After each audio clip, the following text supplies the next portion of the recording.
Hi, and welcome back to Reddit Whispers. I never thought a single property listing could change the course of my life until I stumbled upon the stately Beauchamp Manor hidden behind wrought iron gates on the outskirts of Charleston. When I first met Alexandra, she appeared at an investor meetup in Midtown Manhattan wearing a tailored blazer and a subtle sparkle in her eye that spoke of fortunes just waiting to be claimed. We bonded over our mutual obsession with real estate arbitrage. She with her experience flipping brownstones in Brooklyn, me with my successful Shopify dropshipping side hustle that paid the bills while I tracked rental yields in upstate New York. It was almost poetic how seamlessly our ambitions aligned. She had the pedigree, the network of high net worth contacts, and the charisma to charm reluctant sellers. I had the data-driven approach, the comfort with digital storefronts to pre-sale finishing touches, and a credit score so pristine it read like a billboard. Together, we formed a partnership that felt invincible. I still recall the day she forwarded that MLS link with a subject line that read, "Our next masterpiece," as though the match in itself was a canvas we were born to paint. The Beauchamp Manor was a sprawling antebellum relic. 14 bedrooms, sweeping columns, peeling paint that whispered promises of grandeur once restored.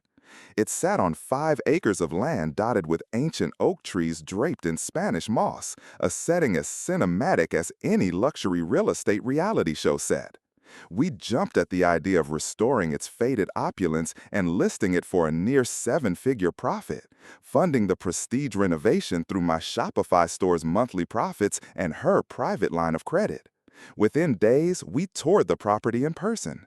The air smelled of aged mahogany and damp plaster. With every creak beneath our feet, I pictured a grand reveal. She in a crisp designer dress, me in a fitted suit, handing the keys to a buyer who'd pay us double what we invested. At night, I lay awake calculating renovation budgets, supply chain logistics for reclaimed flooring, shipping timelines for the custom chandeliers I'd pre-sold on my website using 3D renderings. Alexandra and I spoke in spreadsheets and profit margins, no small talk.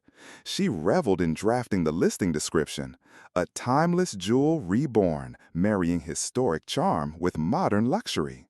I designed landing pages that captured that dream. We were building more than a house, we were building our legacy together. I'll admit I neglected warning signs. She never wanted to talk about her own credit score history or any past financial hiccups. Whenever I brought it up, even casually, she'd shift the conversation to my Shopify metrics, praising my conversion rate and implying that those tiny numbers formed the backbone of our success. Not once did she offer to pull her credit report in my presence. Not once did she show me bank statements beyond what was necessary to secure her line of credit. I chalked it up to private reserve bank accounts or her cautious nature. After all, passion projects often require a layer of mystery. With our plan set, we submitted an all-cash offer slightly below the asking price, contingent on a 30-day inspection period. We tapped into my passive income from an affiliate marketing network to front the initial deposit, and Alexandra covered the remainder through her credit line secured against another New York townhouse she co-owned. We thought we had everything in place, every I dotted, every T crossed. But the moment the seller accepted our bid, the real game began. As I arranged for demolition crews and architects, Alexandra suddenly proposed a side strategy to maximize our credit flexibility. She claimed she'd found a loophole through a boutique credit rehab service that could momentarily boost her score by 100 points, granting us access to a lower interest construction loan for select subcontractors. The plan sounded sophisticated, almost too good to be true, but I trusted her instincts. She assured me the service was discreet, a handshake among upper-end investors, and that this temporary pump would evaporate in 3 months without leaving a mark. I agreed. I approved her to pay the fee through our joint account, a tidy 6-figure transfer that she said would pay off tenfold in interest savings. Weeks passed while she coordinated behind closed digital doors, and we pressed on with interior design board meetings via Zoom. She talked about installing Venetian plaster walls, reclaimed French oak floors, and a discreet home theater in the servant quarters. I grew giddy at the thought of detailing each upgrade on my Shopify blog, linking to refurbished fixtures that would sell like wildfire to luxury homeowners. Yet a shadow began creeping into our enthusiasm when material shipments arrived without her usual oversight. Pallets of marble countertops sat dusty outside the back door for days because her credit rehab contact had instructed the suppliers to hold payment pending auditor confirmation. I complained when delays threatened our timeline. She brushed it off, saying the auditor was just verifying the rapid credit boost transaction. I should have pressed further, should have insisted on more transparency, but the mansion's potential blinded me. We were already talking about pre-listing photo shoots under the Spanish moss, about launching a joint Shopify collection branded Beauchamp Luxe. We envisioned sipping champagne at the closing table. And then the letter arrived. A concise statement from FICO notifying Alexandra that her credit score had plummeted by 180 points due to multiple fraudulent inquiries and an unauthorized cash advance. The tone was formal but urgent, the kind that makes your stomach knot. My heart collapsed in that moment. I confronted her in the kitchen of the partly gutted estate, wall studs exposed, floorboards stacked like kindling. She took a beat too long before admitting she'd paid for what turned out to be a sham operation. All those auditors were fronts, and the boutique service had siphoned every dollar of our six-figure transfer into offshore crypto wallets. Angry, I demanded she transfer funds back. She shook her head, tears in her eyes, speaking about unforeseen regulations and someone outsmarted me. She blamed the sellers or the bank, anything but her own secrecy. I realized then that I had been seduced by the romance of partnership more than the reality of trust. In a frenzy, I tried to salvage what I could. I ran credit applications in my own name to secure a construction loan, but with the project already under contract, lenders balked at our mixed financial profile. Subcontractors refused to work without upfront guarantees. Meanwhile, Alexandra vanished for days with her phone on silent. Rumors circulated among the local craftsmen that she'd hired a private investigator to track down the credit sharks she'd hired, but that was just a rumor. The project stalled. My Shopify store's cash flow dwindled as I diverted profits to cover unexpected supplier fees. Photo shoots were canceled. Every time I walked the empty halls of Beauchamp Manor alone, I pictured the grand reveal shattered, my future slipping through my fingers. I started losing sleep, replaying every oversight. How did ambition override caution? How did brilliance blind me to betrayal? I found out later that she had orchestrated a fallback plan. While I chased lender approvals, she quietly put the townhouse in Brooklyn on the market, raising capital to rebuild her credit. That sale closed the day after the deadline for our construction contract extension, leaving me holding a breach penalty of $50,000. That was the moment, standing in the foyer surrounded by peeling wallpaper, when two truths collided. The project was dead, and my partner had lied. I packed up my laptop and headed back to Manhattan, leaving her a terse voicemail that said I was done. The mansion stood silent behind me, its promise like a ghost suffocating the dusk. I didn't sleep that night. I sat in a 24-hour diner, nursing coffee and watching credit applications decline on my phone. The real loss wasn't the money, though I overdrew my account to cover roughly half of the penalty. It was the betrayal that clung to every memory of our planning sessions, the trust I had given without question, the future I'd built in my mind. I swore I'd never partner again without full transparency. From that night onward, I promised myself I would pull credit reports, verify every transaction, and treat every deal like an adversarial negotiation. No more blind leaps, no more romanticized trust. The Beauchamp Manor story became a cautionary tale I whispered in private networking circles, a lesson on mixing ambition with accountability. I rebuilt my Shopify brand under a new name, focusing on niche home improvement tools rather than speculative property dreams. It's been 18 months since the mansion deal collapsed, and though my credit score recovered, the memory of that front hall with its broken chandelier still haunts me. I tell it here on Reddit Whispers not to wallow in regret, but to remind anyone chasing dreams that transparency is the currency of trust. If your partner in any venture asks you to look away from the paperwork, that's your cue to read every line in the fine print.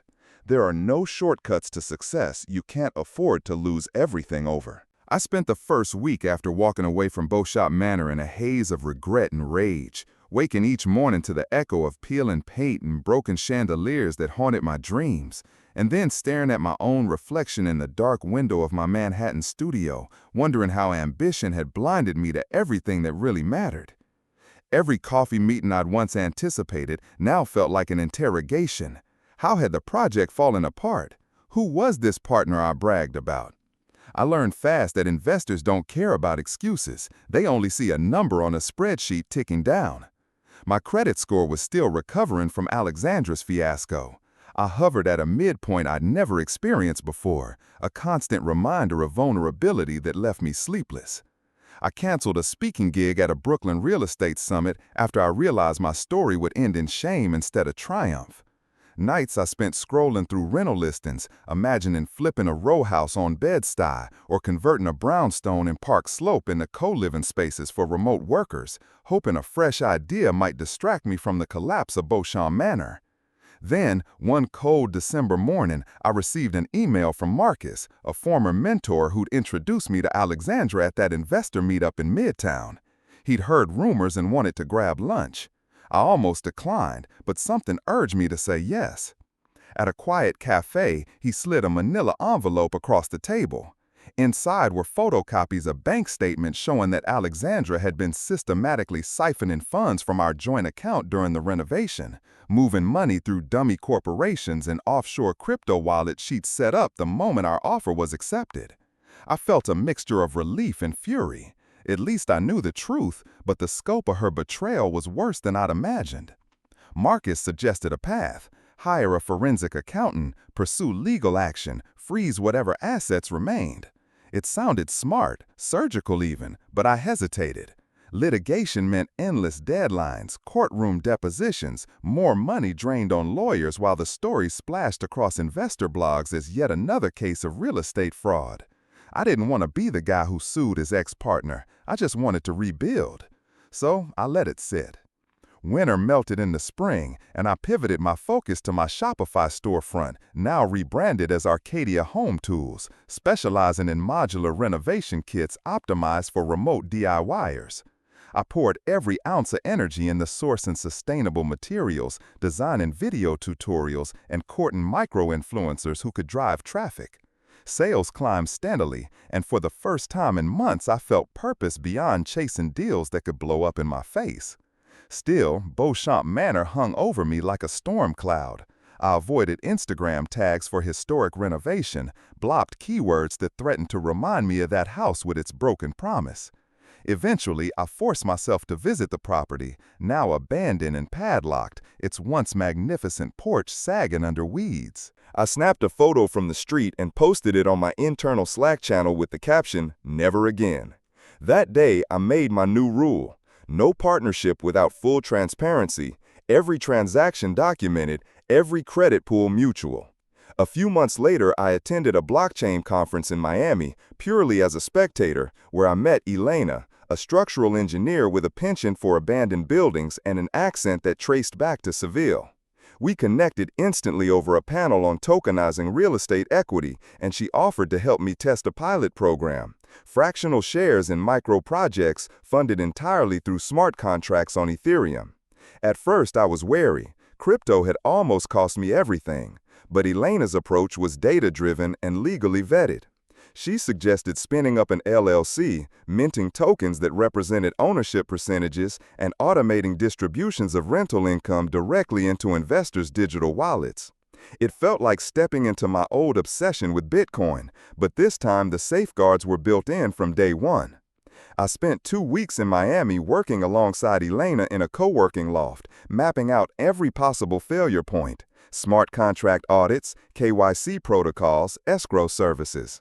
We drafted a white paper, pitched to a small group of angel investors, and raised enough capital to purchase a row of derelict townhomes in West Palm Beach.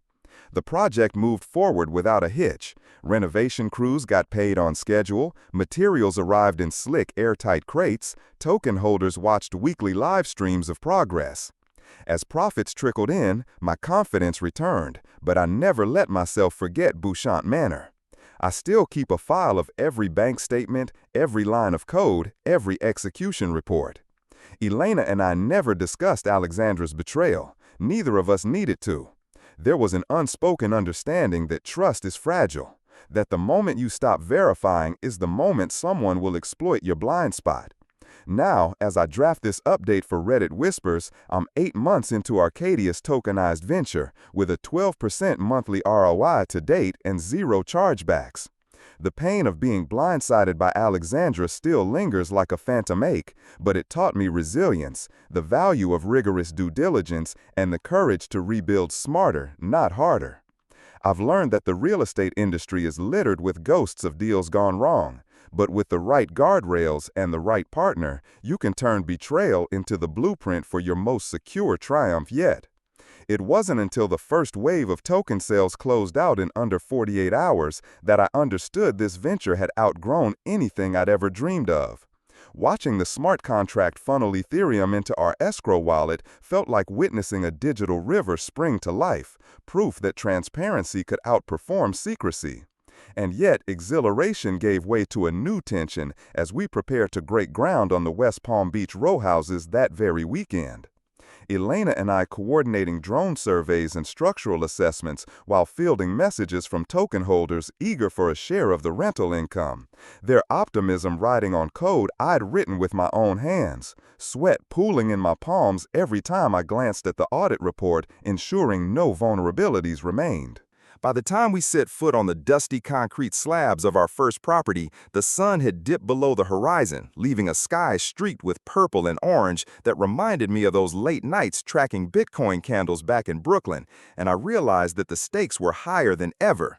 Every miscalculation now would ripple through decentralized ledgers, visible for anyone with a MetaMask wallet to see. And when the first contractor sent a message reporting a discrepancy in the payment schedule, I felt that old knot of fear tighten in my chest. Had I misconfigured the automated payout module, or was someone trying to exploit a flaw in our code? I raced back to my makeshift workstation set up in a rented Airbnb a block from the beach, Elena beside me tapping her phone through a VPN to check the KYC logs. And together we discovered a ghost transaction, a phantom token holder whose address had siphoned a small tranche of funds before code halted further transfers. It was enough to trigger a frenzy among our community on Telegram, threads ablaze with demands for explanations and rumors of insider theft. My heart sank. Bouchot Manor taught me that whispers spread faster than facts, and here, in the wild frontier of crypto-enabled real estate, rumors could cascade into a sell-off that crashed our token price and stranded us under mountains of scrutiny. For the next 48 hours, I barely slept, poring over Solidity logs and transaction hashes, cross-referencing every line with feeds from Etherscan, while Elena fielded calls from token holders demanding refunds. I remembered Alexandra's vanishing act behind the drywall at Bouchot Manor, and I vowed I would not fold under pressure. I rewrote the payout contract live, implemented emergency pause functions, and published a detailed security bulletin acknowledging the breach, outlining our remedy, and pledging that no investor would lose a dime. It was the moment I realized transparency wasn't just a selling point, it was survival. Meanwhile, Elena arranged a midnight meeting with the lead contractor at the half-built site under flickering floodlights and explained how decentralized funding would ensure uninterrupted payments once we'd patched the code. There was something almost cinematic about her confidence, an engineer fluent in on-chain solutions while I scrambled to rally our backers. By sunrise, we'd restored 2/3 of the misallocated funds, and token holders responded by doubling down on their positions instead of pulling out, a testament to honesty over perfection. It felt like redemption, a chance to rewrite the narrative of betrayal and collapse that haunted my past. Yet as we prepared to celebrate that hard-won trust, a new threat emerged, a regulatory notice from Florida's Department of Real Estate summoning us for operating a tokenized security without proper licensing. My pulse thundered. That old ghost of litigation whispers began. Endless legal fees, press headlines painting us as unlicensed operators, judges parsing Block Explorer logs like evidentiary filth. Everything I'd rebuilt teetering on the edge of a courtroom. Alina and I huddled over coffee at dawn, reading the notice in silence before she finally spoke, her voice quiet but resolute. This is our next code commit: transparency with regulators. She proposed registering the LLC in a compliant jurisdiction, engaging a securities attorney, and rewriting the token issuance under a security token offering framework, complete with audited disclosures and accredited investor gating. It meant delay, expense, and an uncomfortable pivot from the lean and mean startup ethos I'd grown to cherish. But I realized that regulators, like token holders, value truth over convenience. Over the next week, I traded nights debugging token contracts for conference calls with compliance advisors. My Shopify store's profits diverted to legal retainers, and Elena painstakingly drafted white paper annexes detailing risk factors and financial projections. Every paragraph I wrote felt like a bridge between worlds, decentralized finance and traditional regulation. And I couldn't escape the irony that every step toward transparency mirrored the forensic audits I should have insisted on with Alexandra. Once we filed the STO registration, public record, I felt a weight lift, though I knew our token price would dip under the strain of uncertainty. True enough, the market trembled as speculators aimed to short us, but we held firm, responding to questions openly in our Discord channel, sharing auditor reports, posting time-stamped transactional proof on IPFS, and slowly the panic subsided. It was a lesson carved into my instincts. Honesty didn't just build reputations, it repelled attack. Weeks later, with regulatory approval granted, Elena and I broke ground on the first row home under live stream for token holders, hard hats gleaming in the rising sun as we marched down a chain-link path to mark the foundation. Standing there, I realized I no longer flinched at the thought of due diligence or the tedious scrutiny of paperwork. I embraced it. The betrayal by Alexandra had been a wound so deep I thought I'd drown in doubt. But now, each approved permit, each verified code audit, each shareholder update delivered through an immutable ledger felt like a stitch in a stronger foundation. I found myself embracing a new philosophy: build with absolute transparency, communicate with unwavering honesty, and treat every partner, be it a human collaborator or an algorithmic auditor, with equal respect. In that moment, as the first jackhammer punctuated the morning calm, I looked at Elena and thought that this was the truest partnership I'd ever known, forged in code and trust rather than plot and secrecy. A testament that even the most shattered past can become the blueprint for an unbreakable future. As the digital dashboards lit up with rental bookings and my Shopify-backed booking engine pinged nightly confirmations into a dedicated blockchain wallet, I felt a surge of vindication that radiated from my spine to the tips of my fingers. This was everything I dreamed of after the ruins of Beauchamp Manor. Proof that the alchemy of technology, transparency, and tenacity could transmute betrayal into enduring value. Once our token holders began seeing weekly income distributions deposited directly into their wallets, the buzz shifted from cautionary whispers to celebratory posts. Passive income streams as reliable as sunrise, delivered by smart contracts audited to the bite. Elena and I celebrated quietly with coffee brewed over her compact travel espresso maker in our co-working loft above Clematis Street, marveling at how a concentrated group of accredited investors had transformed neglected townhomes into thriving rental assets without a single late payment or contractor dispute. I'd never imagined I'd find redemption in rental management, but here we were optimizing occupancy rates at 95%, implementing dynamic pricing algorithms that matched week-long stays to concert schedules and agricultural festivals up and down the coast, and even layering on short-term insurance coverage tied to parametric triggers. Hurricane winds above 70 miles per hour automatically released a pre-funded pool of claim payments through a decentralized Oracle network, ensuring our on-chain ledger reflected every policy claim as it happened without manual reconciliations. The thrill of that first parametric payout, delivered within minutes of a Category 2 warning, taught me that risk and reward aren't binary. They can coexist in harmony when your strategy is underpinned by immutable transparency and automated honesty. Payment disputes dwindled to zero, replaced by glowing testimonials on Instagram, tagged with #ArcadiaLux and #CryptoRealtor, fueling interest from a boutique health insurance startup eager to integrate a rider for remote property managers and contractors, ensuring that every electrician, plumber, and architect linked through our platform had access to coverage even in the event of on-site injuries or supply chain delays. The integration felt poetic. Health insurance wasn't just a safety net, it was a pillar of our value proposition, a tangible signal that we cared for every person who made our project possible. As we incorporated that offering into our investor deck, we watched our credit scores inch into the stratosphere of top-tier lenders, unlocking lower interest rates that made refinancing a row or two of slightly older properties economically attractive. I dusted off the playbook I'd used with Shopify dropshipping, targeted ads, high-conversion landing pages, abandoned cart emails, and applied it to real estate, crafting drip marketing sequences inviting past token holders to join a select cohort in our next development phase, a mixed-use block of live work units designed for digital nomads who craved stable passive income rather than speculating on Bitcoin candles. We pitched the concept to a network of venture capitalists who'd once scoffed at brick and mortar in an age of metaverse land grabs, and they blinked when they saw our metrics. 98% uptime for our smart contracts, 0 chargebacks, and a verifiable track record of quarterly returns that outpaced most tech startups selling nothing but vaporware.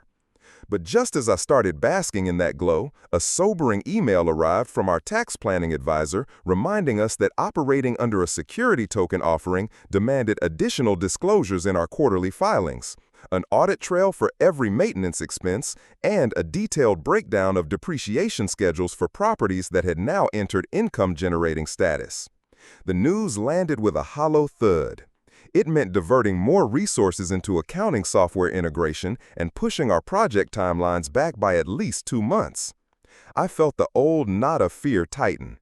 Any delay risked chipping away at investor confidence, inviting short-term speculators to exit and dragging our token price down. But in that moment, I realized I couldn't slip back into the blind trust that had destroyed Beauchamp Manor. Nor could I abandon the guardrails Elena and I had painstakingly built. I convened an all-hands meeting over Zoom, pulling up charts of our burn rate, projected cash flows, and the cost-benefit analysis of accelerated tax filings versus the market impact of postponed revenue distributions. With every slide I shared, I felt the surge of the old adrenaline, decision-making at the edge of risk. But this time, each data point was transparent and each conclusion documented. We decided to absorb the additional tax planning costs as a necessary investment in long-term stability, reallocated a slice of our contingency fund, and adjusted our investor communication schedule to include a monthly compliance update. The community response was immediate and supportive. Holders of our tokens praised the commitment to rigorous financial discipline, reinforcing that honesty was indeed the most compelling selling point we could offer in an ecosystem built on trustless protocols. By summer's end, our first full quarterly report under the STO framework was filed, complete with detailed line items for property maintenance, parametric insurance payouts, and projected depreciation curves. As I clicked Submit on the SEC portal under my LLC's registered credentials, I felt a pulse of latent victory surging through me. Not because we'd mastered the labyrinth of modern regulations, but because we've woven transparency into the DNA of our venture. Standing on the rooftop deck of one of our renovated row houses, sipping an iced matcha while the Atlantic breeze carried a salty promise of limitless horizons, I realized how far I'd come since the peeling wallpaper and broken chandeliers of Beauchamp Manor. Every lesson from Alexandra's silence, every sleepless night of code audits with Elena, every pivot from crypto crash to compliant STO had built this moment. A living testament that the intersection of technology and integrity could reshape real estate and rewrite the narrative of ambition. Standing on the rooftop deck of one of our renovated row houses, sipping an iced matcha while the Atlantic breeze carried a salty promise of limitless horizons, I realized how far I'd come since the peeling wallpaper and broken chandeliers of Beauchamp Manor. Every lesson from Alexandra's silence, every sleepless night of code audits with Elena, every pivot from crypto crash to compliant STO had built this moment. A living testament that the intersection of technology and integrity could reshape real estate and rewrite the narrative of ambition. Looking out over the pastel-hued rooftops, I drafted the outline for our next chapter, scaling the model to other coastal markets, integrating fractionalized equity across multiple asset classes, and perhaps one day returning to Charleston with a fully compliant, tokenized revival of the very beast that nearly crushed me. But that will have to wait. For now, as the sun dips below the horizon and the skyline glimmers with future possibilities, I'm content knowing that betrayal taught me the price of silence and that redemption came through a relentless commitment to truth.